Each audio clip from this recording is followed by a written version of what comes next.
Bismillahirrahmanirrahim. Qala Muhammad bin Husain, I'lam rahimanallahu wa iyyaka anna nabiyya sallallahu alaihi wasallam qad a'lamaka iku merohno sapa mirsakno sapa nabi ka ing sira fi hadal hadis ing dalam ikhlas hadis anna Jibril saat temene malaikat Jibril alaihi salam innama sa'alan nabiyya sallallahu alaihi wasallam bi hadrati ashabi ana ing ngarepe sahabate para nabi. Innama arada mesti ngersakno sapa Jibril ayu alimahum ing yen to ngeruhna sapa Jibril ing para ashab amrodinihim ing urusan agamane para sahabat. Fayam bagi mongko saejo al muslimin apa ya alamu yang to ngerti sapa al muslimin hu ing amrodinihim. Terus pikirane Syekh Al-Ajuri bahwa Jibril menanyakan Islam dengan niat mengertikan Islam kepada para sahabatnya Rasulullah sallallahu alaihi wasallam. Artinya Jibril itu mboten takok carane sugih ngoten. Saiki wong ketakok kiai iku salah alamat. Wong alim takoki carane sugih, carane dadi bupati, terus carane entuk dhuwit akeh. Wong alime dhewe ra pati titik dhuwit ditakoki. Kadang kula nggih sewani tiyang, Gus kula bojo kula kathah carane rukun piye. Wong kiyaine ora wani wae kok takoki carane rukun. Jadi intinya niku pertanyaan itu juga kita pelajari. Jibril niku tangklet urusan agama. Artinya yang perlu dingerteni itu urusan apa? Agama. Tapi kita punya masyarakat sing kadang tanya ini sesuatu yang sifatnya khadun nafsi. Terus kiai iku rapati seneng jabatan, kadang ditakoki tiyang carane dadi bupati. Nak dadi bupati salami templek 2 juta, nak ora dadi darani donyane ngobos. Seloro kabeh dadi kiai. Lan kula seneng nak terkenal donga kula ora mandi, mergo nak mandi ku repot.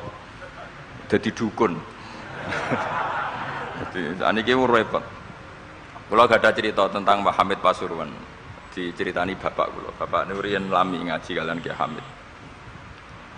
Jadi dawuh beliau iku soleh zaman akhir ku repot, hisabe gede. Mergo terkenal wali, dongane mandi terus wong kepengin sugih marani kiai, kepengin wayah marani kiai, kepengin jabat marani kiai, terus ngekei dhuwit. Mari hisab tok, mergo agama sudah dikonversi sebagai materi. Mulane beliau pernah menangis, aku soleh-solehku ngene golek ridane Allah kok wis dadi wong sowan ngekei dhuwit, ngekei gula, terus somben piye aku ning akhirat. Jadi jangan kira para wali itu senang ketika banyak mendapat apa? Penghormatan, karena takutnya kesalian ini terkonversi sebagai apa? Materi. Apalagi orang sekarang itu, kalau orang dulu tanya kan jelas ya, yas'alunaka madza yunfikun. Kalau uangnya banyak tanya, kula kekno sinten. Kalau ahli falak ya tanya yas'alunaka anil ahillah. Ketentuan tanggal penanggalan Komariah itu gunane nopo ya Rasulullah. Kalau punya warisan ya tanya warisan. Jadi intinya semua yang ditanyakan itu urusan apa? Agama. Maka kata Imam Syekh Al-Ajuri, seharusnya pertanyaan itu ya urusan agama, dan yang harus diketahui ya urusan agama. Maka orang Islam yang harus diketahui ya urusan agama. Terus kalau mau istifadah kalian guzufur, memang di depan umum itu penting supaya tidak ada al-qila wal qol. Jadi ini kan diulang-ulang bihadrati ashabi. Ini dalam ilmu hadis itu penting sekali supaya ilmu itu mutawatir. Karena kalau sampai untuk ijazah ke orang tertentu, mau aku tok sih dijazah, itu biasanya malah dibodoni.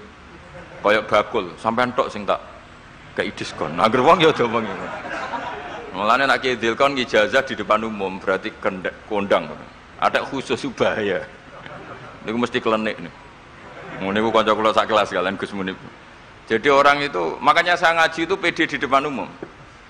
Karena kalau salah ya dibenarkan Gus Zofur, kalau bener juga ganjarannya akeh. Tapi nak ngaji mbek wong loro dhewean iku terus kok cocokan. Nak salah aja kodo-kodo ya kan. Jadi memang ilmu itu suka yang mutawatir saya karena validitasnya jelas. Makanya dulu itu dikaji ya. Hadis kok enggak mutawatir itu enggak mutu. Paling firrut batil ulya tentu yang apa? Mutawatir. Dikatakan bi hadrati ashabi atau ketika Nabi khutbah. Apalagi pidato Nabi di hajatil apa? Wada. Sehingga hadis ahadi itu banyak yang masalah. Karena satu ada subjektivitas rawi. Kalaupun sahih itu ada subjektivitas rawi. Seperti yang diceritakan Gus Sobur tadi, Abu Dzar itu orangnya soleh. tapi punya subjektivitas kesolehan yang sangat individualistik sehingga beliau diasingkan sama Sidina Utsman di Robadah gitu. Karena apa? Kesalehannya ini bikin publik tuh agak gaduh. Nggak kebayang kalau para sahabat tuh ngikuti siapa? Abu Dzar. Karena ada kesalehan pribadi yang mengganggu kestabilan publik. Jadi Abu Dzar nanti kan diberi kesempatan pidato, seneng donya ora di dhuwit ora apa-apa, gak batik gak apa-apa, gak pidato gak urip mau sediluk wae. Wah itu kan wong Pekalongan fakir kabeh. Wah ora iso gawe acara pengajian itu. Sehingga kesalahan-kesalahan pribadi itu ya dianggap Abu Dzar soleh itu urusan beliau. Makanya komentar Imam Ghazali tentang Abu Dzar, faqad kana min ashabi Rasulillah man huwa a'lamu minhu wa man huwa awra'u minhu. Tapi ternyata tidak punya pilihan kayak Abu Dzar. Beliau itu nanam anggur saja nggak berani, karena takut sebagian anggur kalau terbeli pasti sebagian itu dipakai syaribul khamr. Jadi kira-kira kalau Abu Dzar hidup sekarang nggak berani beli pulsa, karena digowe-anan kadang demenan macam-macam. Iya kira-kira nggak berani jual pulsa. Mungkin jual badik juga agak berani. Nak kanggo wong engkek kan terus dinggo ngerayu wong lanang juga berani kira-kira seperti itu. Nanti jual pulpen ya gak berani, ya nak dituku santri gue ngaji, nak dituku mereka gue korupsi tanda tangan gue. Jadi, wah itu kalau jadi gerakan masif kan orang bisa mati semua. Ini. Masyhur itu khilafnya Abu Dzar dan Sayyidina Utsman radhiyallahu anhu. Jadi sehingga saya sendiri secara pribadi itu sering ikuti Mbah Mun yang ngendikan di depan publik. Meskipun saya sering, terutama Gus Zofur tentunya, sering dapat wasiat khusus. Tapi saya tetap lebih senang yang tinggi-tinggi di depan publik karena ukurannya lebih jelas. Ya saya ulang lagi, ukurannya lebih jelas. Satu, saksinya banyak. Dua, pasti itu ukuran umum. Cek sing cerdas, setengah cerdas. Tapi kalau tinggi-tinggi khusus kan, jadi kiai itu ya nak subuh aja kodok, itu kan nasihat campur ngenyak itu kan. Karena apa ya itu kan agak-agak ngamuk tapi halusan itu. Jadi tapi kalau umum kan standarnya jelas apa? Standarnya apa? Jelas. Ya saya teruskan. Jadi bihadrati ashabi itu menurut saya kata kunci karena pentingnya mutawatir. Terus menyangkut pertanyaan tadi yang Gus Zofur bilang enggak semua pertanyaan harus dijawab. Sebetulnya saya juga ngeritik. Tidak semua yang diunek-unek sampean itu takokno. Kadang wong yo takok nasib, Gus. Kita misalnya saya itu sering punya utang 1 juta, gak iso nyaur. Kadang wong takok, kula diutang 1 miliar carane nyaur piye? Wong kene diutang 1 juta ora carane nyaur kok ditakoki sing utange napa? 1 miliar. Kula nu di santri, bojone niku 3 wong sugih. Kowe iku ora kesuwan kula takok carane ngrukono bojone. Yo kene bingung piye carane. Bojo sitok kowe kudu purek malah. Ditakoki bojo napa? Nah ternyata santri itu terinspirasi oleh cerita-cerita. Syaratnya wali itu kudu di bojo cerewet. Nak sitok wae cerewet wali apa meneh nak telu, dia cara berpikir begitu. Nah, itu yang bojo pertama itu ngancam nak masih sah dengan istri kedua ketiga mau bunuh diri. Terus dene nate nyuwun sewu melafatkan tolak. Terus takok teng kula. Niku termasuk mukroh napa mboten Gus? Karena saya melafatkan itu dipaksa diancam bojo pertama mau napa? Diware. Lah iku nang fikih kan hanya ada syartul ikrah itu mukre harus mampu mewujudkan mahaddadahu. Kena arah megat tak pateni. Ini ndak kasusnya unik. Umumnya bab ikrah di fikih kan nak ora ke tak pateni ini ndak. Ini kasusnya beda. Nak rabuk turuti aku mati. Itu kan bingung. Ya saya seduarian Gus Zofur ya, jawab Allahu a'lam. Nunggu Jibril ya sudah akan datang. Artinya gini ya, problem kita kekinian itu setiap masyarakat punya iskal atau punya grundel itu ditanyakan kiai. Padahal seharusnya tidak sesuatu yang harus apa ditanyakan. Misalnya koyo gawane di bojo akeh ya mesti sumpek ngurmat wong wedok sitok sumpek kemudian telu. Terus gawane wong duwe utang akeh ya sumpek. Hal-hal seperti itu kan lazim. Sebenarnya nggak perlu ditanyakan, biasa wae standar. Tapi kita ini sering menuntut orang lain menjadi solusi ya bagi orang itu. Makanya saya kalau ngajar di Jogja itu sering cerita begitu. Problem orang kota itu adalah kalau punya beban itu dibebankan ke negara atau ke kiai atau ke ustadz. Padahal beban ini sebagai hukuman karena kesalahannya apa? Sendiri. Saya masih ingat betul ketika kasus Aid. Mbah Mun itu orang yang sangat syafiq li ummati, sangat syafiq lah, sangat syafaqah pada umatnya. Ketika ada seorang dokter peneliti obat Aid, itu sangat tertantang, dia sangat obsesi bisa menyembuhkan Aid. Aid yang karena free sex ya, bukan karena ketularan. Saya ulang lagi, yang karena seks bebas, bukan karena ketularan. Itu tidak biasanya yai duka. Baru pertama itu saya melihat yai itu agak duka. Terus beliau tidak jawab, tapi setelah dokter itu pulang ngendikan begini, pangeran itu kadang ngersano kabeh iku ana sangsine, cara bahasa modern ana sangsine. Ya tujuane pangeran iku wong ben tobat ben balekna ning Allah. Jadi ana wong uripe ngawur diutang, ya sangsine wong urip ngawur diutang ben uripe apik. Intinya Mbah Mun mau ngendikan kesalahan itu pantese ya ana sangsine ben wong tobat. Lah saiki kiai iku nek ditakoki ngono berusaha cari solusi sanksi iku, padahal Allah kepengen memberi sanksi. Enggak sampean misalnya zaman mondok ras regep terus bareng saiki dadi kiai bingung terus kula kan dadi solusi Gus kayak donga laduni. Wong pangeran ngekeki sanksi kuwe zaman mondok ras regep. Ben ora rasane isin maca keliru di depan umum. Malah yo ijazah napa? Laduni. Jadi itu pelajaran bagi saya menurut saya. Jadi kata Mbah Mun la'allahum yarji'un itu la'allahum yantahun yang di Quran itu satu kesalahan itu pasti Allah itu menghendaki ada apa? Sanksi. Tentu maksudnya Allah baik supaya tobat. Tapi sekarang sanksi itu mau dihilangkan. Kadang konsultannya itu kia. Kayak bojo kepengen minggat. Sing lanang tak takoki kena apa? Mun lami Gus boten kula nafakoi. Ya aku yang mending normale iku minggat, iku wis terlambat bojomu kepen minggat saiki iku terlambat. Kudune wis wingi-wingi. Normale wong lanang ra tanggung jawab, mencen sangsine bojone minggat. Itu cara kula kiyaine ra perlu memberi napa? Solusi. Tak takoki lah minggate teng diteng tiang tuane, berarti bojomu pinter. Wis ngerti sing lanang ra kena deloki melok wong tuane ya menika. Dadi nah seperti itu menurut saya semua kiai itu harus kayak saya dalam bab itu.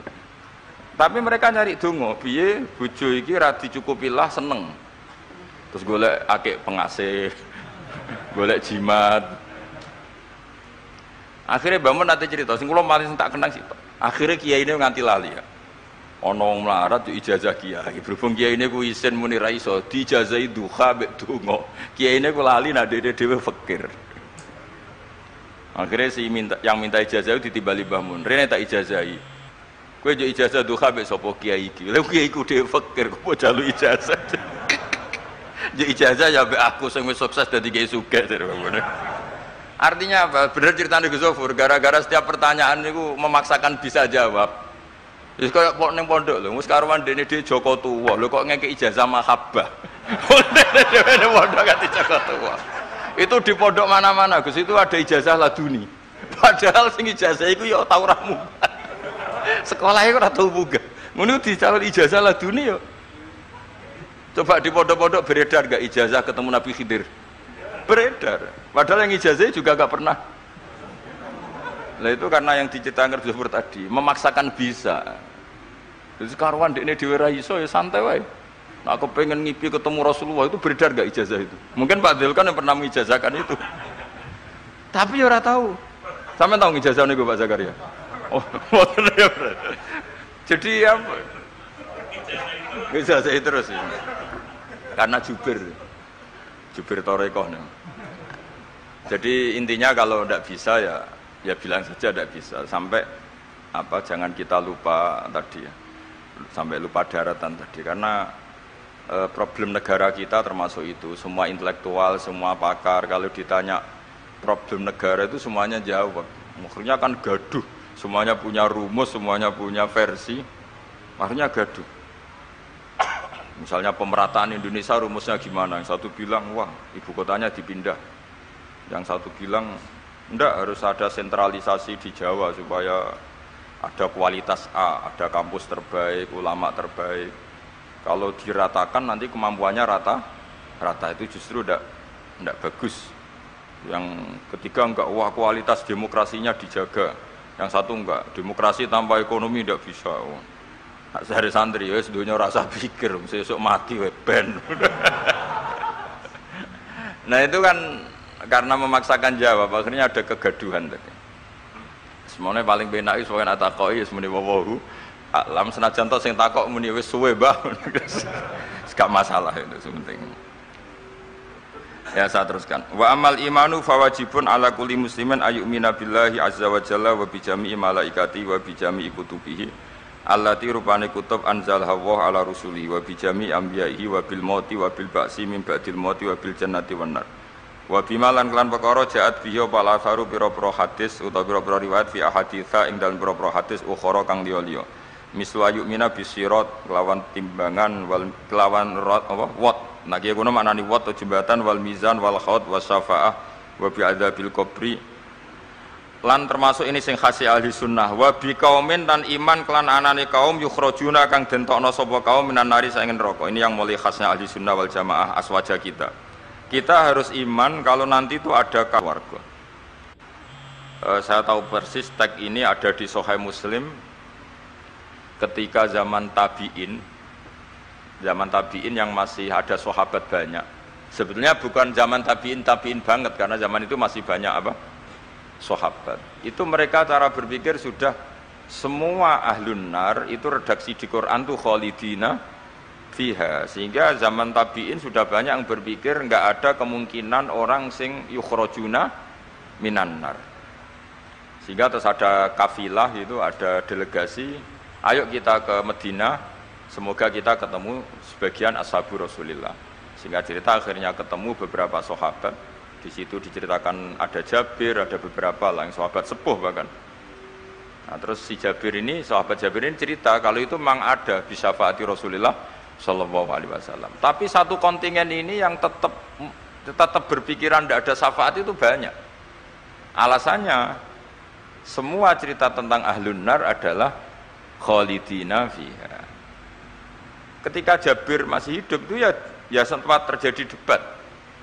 Loh itu yang khalidina fiha itu amma ahlun nar alladzina hum ahluha. Memang dia berhabitat neraka, memang alamatnya neraka.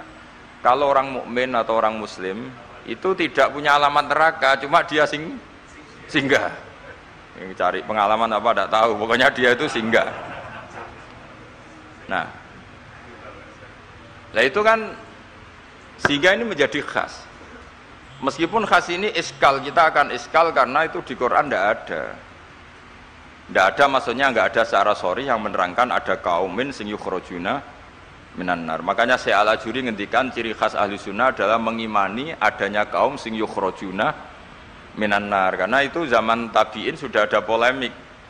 Tapi tentu kita yang mengimani itu. Tapi kalau ada yang tanya di semua Quran kalau masuk neraka itu khalidina fiha itu dijawab apa? Amma ahlun nar alladzina hum ahluha. Memang dia spesifik ahli neraka, memang dia berpenduduk neraka.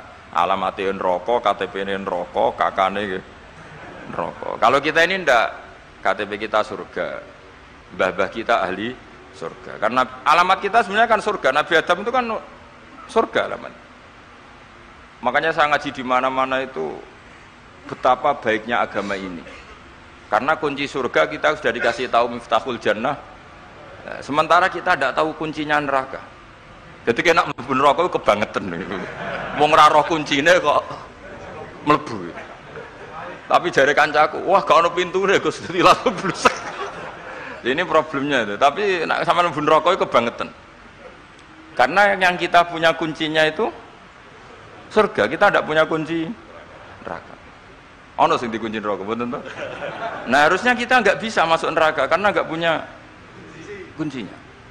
Jadi kalau nak maca hadis miftahul jannah la ilaha illallah itu syukur kalau cek apike Kanjeng Nabi, wong kunci kok didudono. Itu kan luar biasa. Jadi orang memahami hadis itu. Saya ini tahadus bin nikmah, ini ada Gus Zofur, ini saya tasihkan. Wal asri demi masa, demi waktu. Saya ketika baca ayat yuridu wa bikumul yusra wala yuridu bikumul usra. Dengan ayat wal asri demi waktu. Itu memang luar biasa Islam itu. Coba ya. Kita baca kalimat tauhid itu kan hanya butuh waktu setengah menit, mungkin tidak ada la ilaha illallah Muhammadur Rasulullah. Waktu yang sesingkat itu bisa menghapus kekafiran di masa lalu. Jadi misalnya orang kafir 70 tahun itu terhapus kekafirannya hanya dengan singkat melafadzkan la ilaha illallah Muhammadur Rasulullah.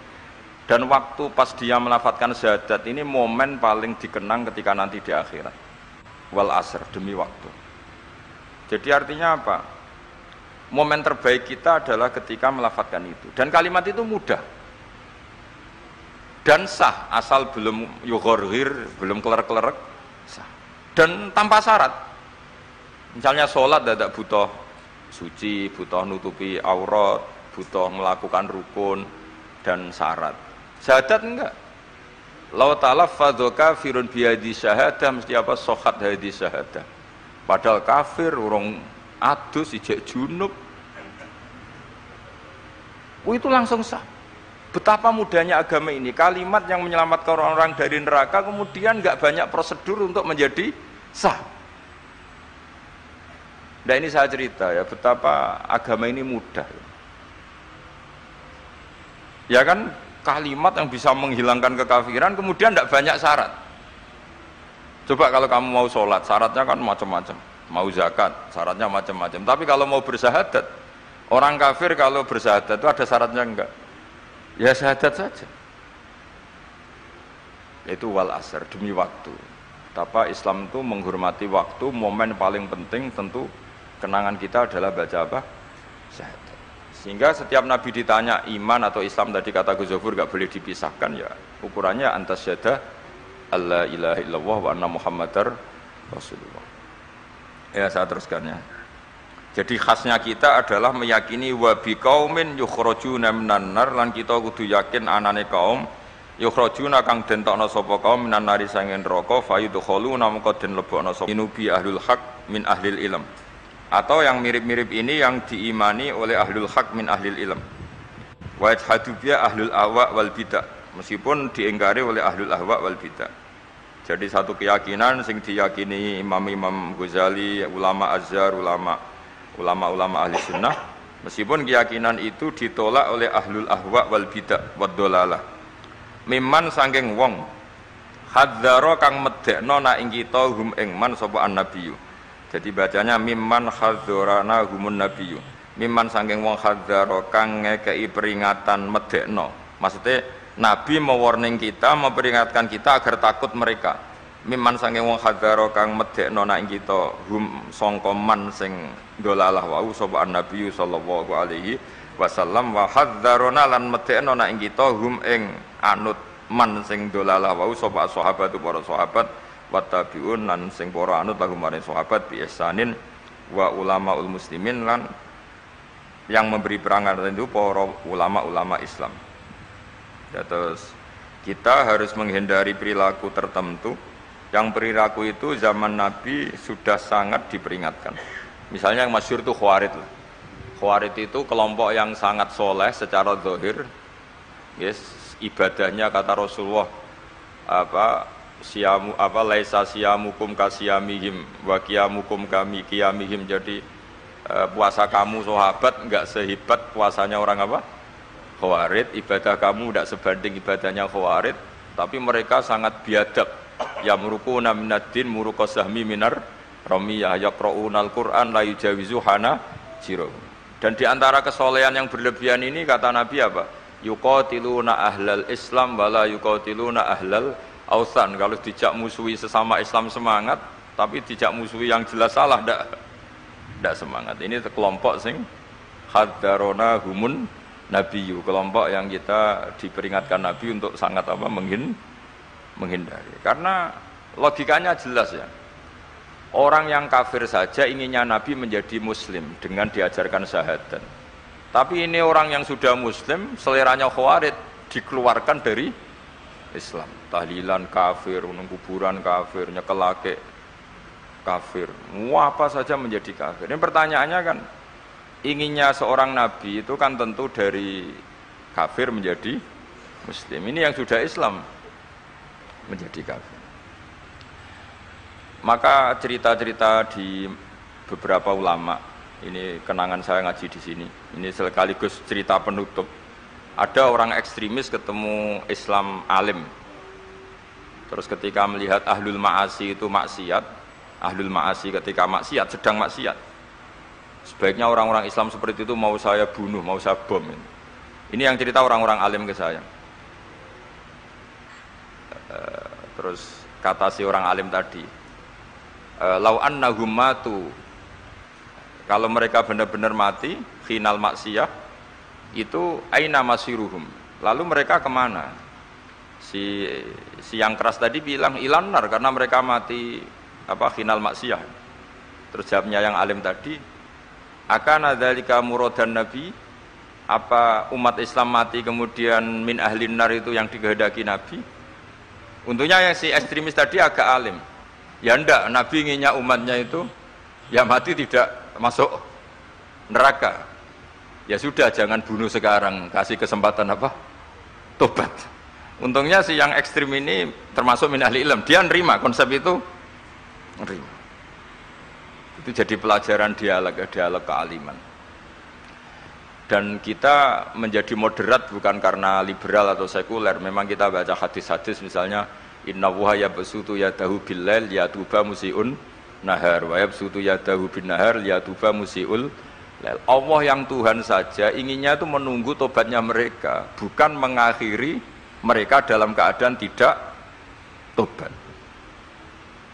Jadi ini supaya jadi faham, menjadi khas kita. Ya Allah yang Tuhan saja inginnya kan menunggu tobatnya mereka, bukan malah tobat itu kita hentikan ya dengan dibunuh ketika maksiat. Itu artinya kan kita tidak memberi kesempatan tobat.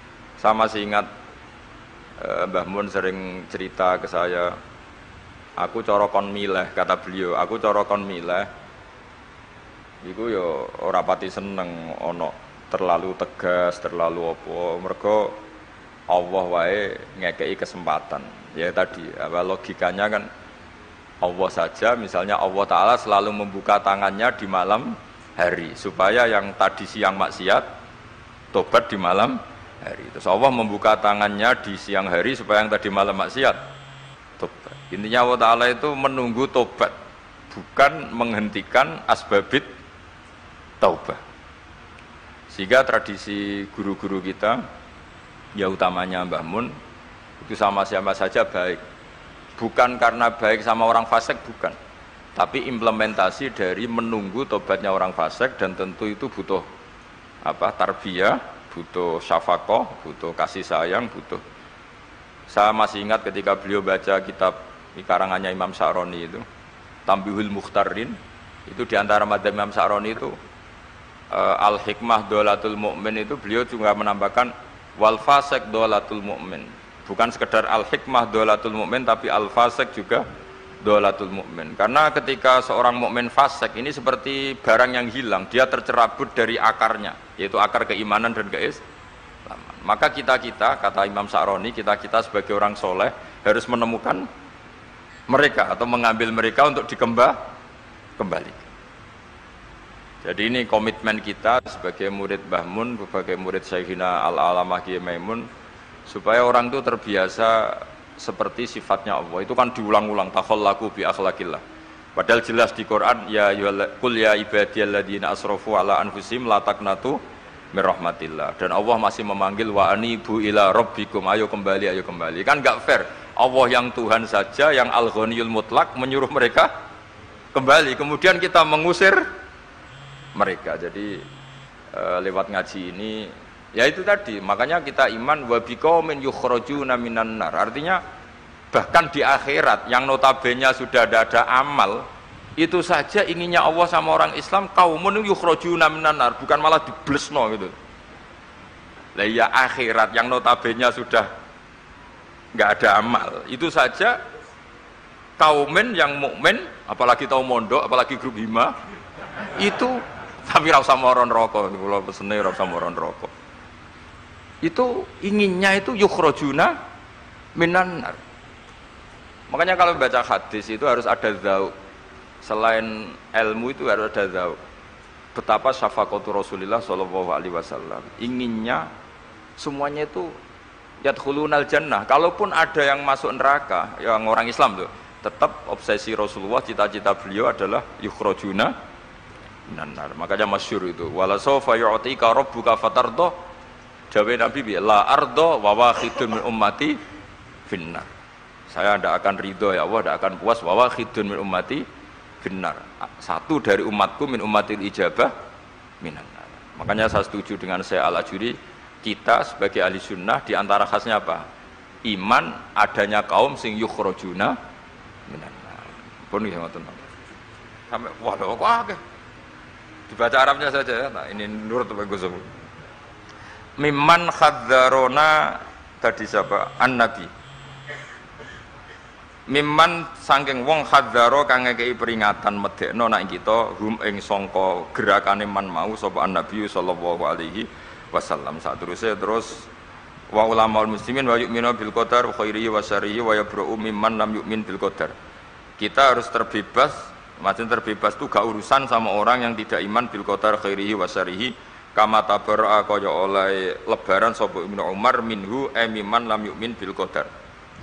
Wa qauluhu wa akhbirni anil ihsan qala anta abudallaha ka annaka tarahu fa illam takun tarahu fa innahu yaraka fa'lam annaman satemene wong abada kang nyembah sapa man Allah azza wa jalla fa ya'lamu mongko ngerti sapa man annahu azza wa jalla mutaliun gundat sing ningali ala amalihi ing atase ngamale wong ya'lamu pirsa sapa wa ta'ala sirruhu ing rahasiane wong wa alaniyatahu lan alaniya wong sing ngamal sing jelas wa ya'lamu lan pirsa sapa wa ta'ala ma ing perkara tufi kang nyamarno sira min amalika saking amal sira wa malan perkara tubdihi kang ngetokno sira ing amal wa malan perkara turidu kang ngarepno sira bi ilmika klan ilmu sira kowe ngarepno bi ilmika misale Allahu turidu am ghaira dadi maksude Allah ana ta kowe ngamal iku ngersakno Allah turidu am ghairahu dadi maksude Allah tahu amal kamu atau ilmu kamu.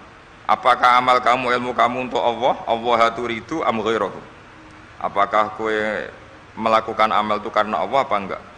Ya'lamu pirsa sapa ta'ala asirra wa akhfa, ya'lamu pirsa sapa ta'ala khainatal ayuni ing mripat sing khianat. Wa malan perkara tufi kang nyimpen apa suduru apa dodo. Ya'lamu pirsa sapa ta'ala mak ing perkara antum kang sira kabeh ku alihi ngatasé ma. Fahdaru mongko wedya sira kabeh ing Allah. Maksudnya wedi Allah dengan makna mendekat ke Allah. Faman mengkote sapane wong roa iku jaga sapa man hadhihi ing ikilah halah hadhil halah atau hadhil ya wa hadhil halah perilaku ini bikal bihi lan atine man wa bi niku ya napa Pak niku faman roa hadhihi bikal bi wa ya'lamu lan ngerti sapa wong hu ing iki khasya mongko wedi sapa man menawa azza wa jalla wa khafahu lan wedi sapa wong Allah wa abadahu kama lan nyembah sapa wong hu ing Allah kama amara kaya le merintah sapa wong hu ing man. Fa ing kunta mongko lamun ana sira an hadil muraati sange ikilah ngrekso ati nak dipirsani Allah ana iku fi ghaflatin ing dalem lali fa innahu mongko satemene Allah taala ku ya ora kamirsani sapa wa kang sira summa ilaihi mongko nuli maling Allah sarasan marjiuka te bali sira fa yunabbu ka mongko nyritakno sapa wa kang sira bima kunta kelawan barang sing apa ae ngamal tak malu nglakoni sira ku ing man fahdar mongko wedya sira al ghaflata ing lali fi ibadatika ing dalem oleh nyembah sira iyahu ya ing Allah wa'budhu lan nyembah sira ing Allah kama amraka kaya oleh merintah sapa wae kang sira la kama turidu ora kok kaya sing mbok karepno dadi nyembah Allah sebagaimana perintahnya bukan seperti yang kita inginkan wasta'in lan jaluk tulung sira bihi lan Allah wa atasim lan tetanggena sira bihi lan Allah fa innahu mongko satemene wa ta'ala iku layak ta ora bakal mutus hubungan sapa Allah utawa ora bakal mutus rojak sapa Allah man ing wong laja kang ngungsi sapa man ilahi maring Allah. Allah tidak akan memutus harapan orang sing mengungsi ke Allah. Maksudnya Allah akan selalu menuruti harapannya. Toh waqad dominalan hale teman-teman wis nanggung sapa wa taala liman kedhe wong eta soma kang cecekelan sapa man bi iklan Allah. Allah nanggung ayah diaku. Ing yen to nunjukna sapa Allah ing man ila siratal mustaqim maring dalan sing jejeg. Kita tahu Syekhina sering cerita, sering motivasi apa? Walladzina jahadu fina lanahdiyannahum subulana. Asal kita serius ilallah, pasti Allah akan menunjukkan jalan. Ketika itu beliau cerita, Mbah Zubair pernah ditanya Kiai Alim Lasem, ada dialog antara Mbah Zubair dan orang alim. Mbah Zubair itu ketemu orang alim yang ahli falak, tapi mungkin nggak sealim fikih atau nggak sealim tafsir dibanding Mbah Zubair. Tanya, Mbah Zubair, Masjid Wali Songo itu tak falak pakai Yaumarosdil apa? Kiblat itu. Kok kiblatnya ya kok bener kabeh. Padahal Wali Songo itu ora tau ngaji falak. Kira-kira kan nggak pernah sekolah MGS lah kira-kira gitu. Biasanya nak falak kan kosong. Niku mesti Gus Munib lho kanca agar pelajaran falak. Iya kabeh Dilkon barang niku Dilkon. Itu kan kira Wali Songo kan gak tahu belajar napa? Falak. Kalau bayangno lah ya ora tahu belajar, mosok Wali Songo do isitin alal apa? Wamrur bil muri ala apa? Semua saat terus itu. Terus Mbah Zubair jawab, Wali Songo iku mlebu ayat walladzina jahadu fina lanahdiyannahum subulana. Orang yang serius dakwah ilallah pasti ditunjukkan jalan. Artinya Wali Songo meskipun gak nekuni falak, orang arah lagi kiblat terus madhep ngetan, madhep ngalor. Jadi dan terus beliau cerita, makanya dulu di Ampel itu ada sini Mbah Bolong. Mbah Bolong itu penderek Sunan apa? Ampel. Dia itu ya goblok lah. Kira-kira ya masuk kaidah zada khusyuan, zada apalah seterusnya itu. Nah, ketika dia sholat terus itu ada temannya yang curiga, Mbah jenengan itu goblok raro kiblat kok amen sholat. Jangan-jangan kiblatnya jenengan salah, keliru. Ternyata wali ya tersinggung, terus juotos tembok. Terus dulu, oh itu loh Ka'bah. Terus temboknya itu bolong. Jadi pelajaran bagi kita tersinggung enggak mengganggu kewalian, karena tadi ketika digojol goblok ya ora trimo. Makanya kalau ada orang tersinggungan ya wali ini ala Mbah Bolong. Juotos temboknya. Terus melihat apa? Nah kalau ceritanya Mbah Mun itu, kira hak sebabnya Masjid Demak menorone rontok miring.